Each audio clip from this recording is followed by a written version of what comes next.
during identified driver and passenger killed in a two-bus collision in St. Anne. On the regional scene, boat carrying Haitian migrants sink off Bahamas, killing 17.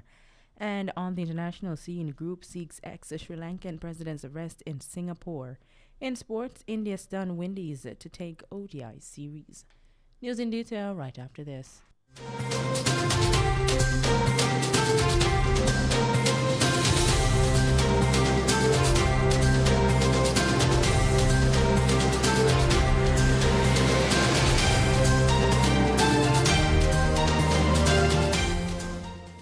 Now the news in detail. The administrative office for the St. Catherine Parish Court has been closed until further notice following a fire at the building on Sunday. The cause of the fire is still being investigated by the Jamaica Fire Brigade and the Jamaica Constabulary Force. It is being treated as a suspected case of arson.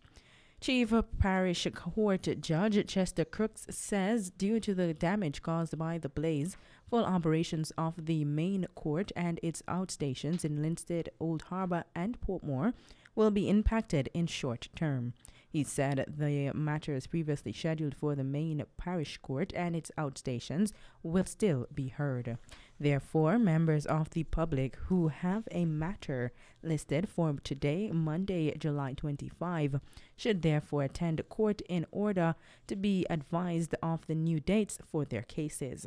For further information, members of the public may contact the Court Administration Division at 876-754-8337 or email them at customerservice@cad.gov.jm.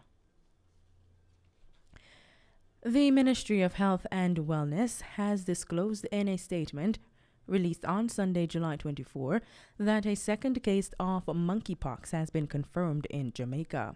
This, they said, was another imported case. It is a male traveler who recently returned to the island from New York. The patient is in isolation and is in stable condition. The ministry says the case is being investigated and contact tracing has begun. In the meantime, they are urging Jamaicans to remain vigilant by heightening their adherence to the infection prevention measures for COVID-19, which are effective in limiting the spread of monkeypox, notably frequent hand washing and sanitization, mask wearing, and physical distancing. Symptoms of monkeypox are usually mild to moderate and include fever, intense headache, swelling of the lymph nodes, back pain, muscle ache, and or rash on the skin.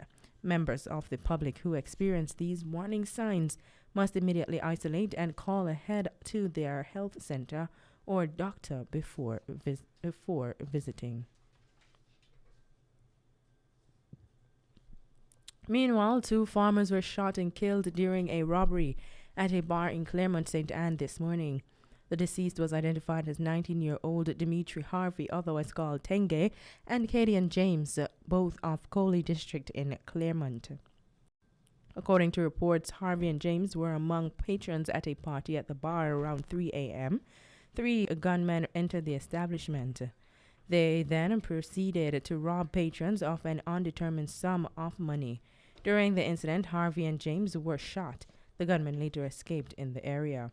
The injured persons were taken to the St. Anne's Bay General Hospital, where they were pronounced dead. The Major Investigation Division is still probing the incident.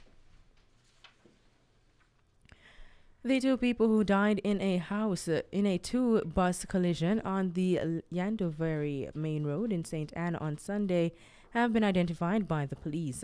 They are 39-year-old Hermit Grant of Brownstown in the parish and 56-year-old Elizabeth Palmer of Montpelier Runaway Bay, also in St. Anne. According to reports from the St. Anne's Bay Police, about 8:30 a.m., a Toyota Coaster bus was traveling towards St. James when, upon reaching a section of the road, it collided with a Toyota Hiace bus that was traveling in the opposite direction. The police said they were alerted along with the St. Anne's Bay Fire Department, and the injured were taken to the hospital.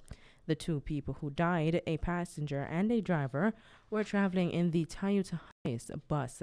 They died while being treated. More than 15 other people were hospitalized after the crash, according to the police. You're listening to Midday News on Suncity 104.9 FM. The time is now 7 minutes after 12.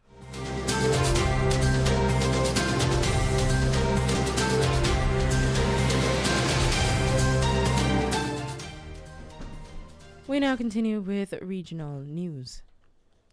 A boat carrying Haitian migrants apparently capsized off the Bahamas early Sunday, and Bahamian security forces recovered the bodies of 17 people and rescued 25 others. It wasn't clear if there were any people missing after the boat sank about 7 miles from New Providence. Prime Minister Philip Brave Davis said in a statement that the dead included 15 women, 1 man, and an infant. He said the people rescued were taken for observation by health workers. Davis said investigators had determined that a twin-engine speedboat left the Bahamas about 1 a.m., carrying as many as 60 people, apparently bound for Miami. Davis said a criminal investigation had begun into the suspected human smuggling operation. He said his government, from the time it came to office, has warned against these treacherous voyages. Meanwhile, Haitian Prime Minister Ariel Henry said he sympathized with the parents of the victims and that this new drama saddens the whole nation. He said an appeal for national reconciliation in order to solve the problems that are driving away.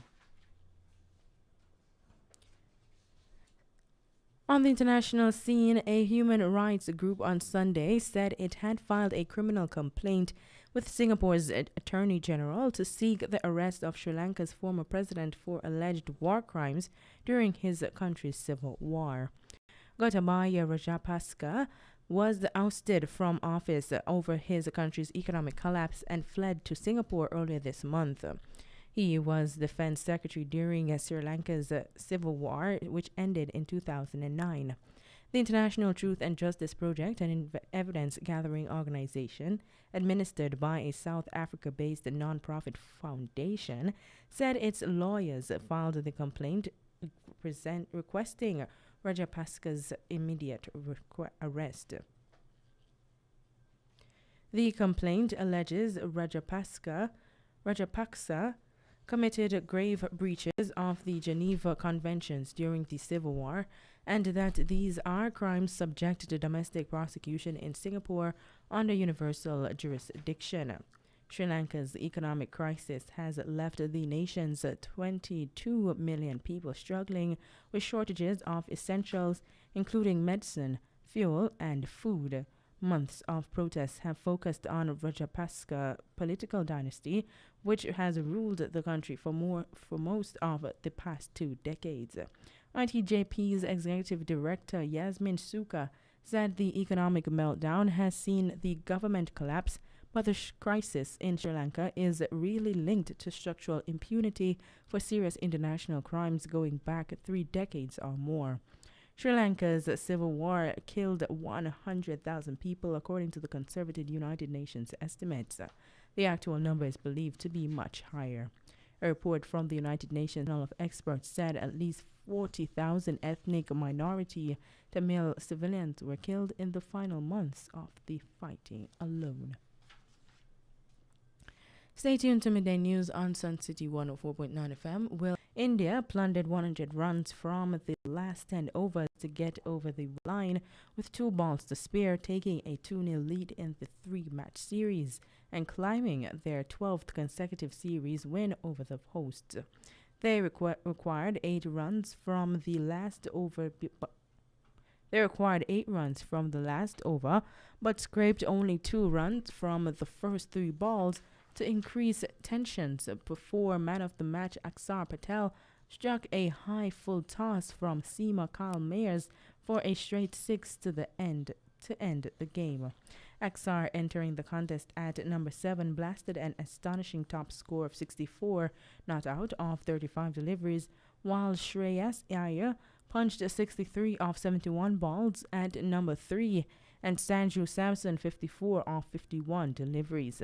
For West Indies, the defeat was their second agonizing result in 3 days after they narrowly missed out by 3 runs in pursuit of 309 in the opening ODI at the same venue. They looked in control throughout. Fast bowler Alzari Joseph 2 for 46 and Mayers 2 for 48, making critical strikes to help limit India to 212 for 5 after 40 overs before Akhtar's brilliant intervention that was laced with 3 fours and 5 sixes.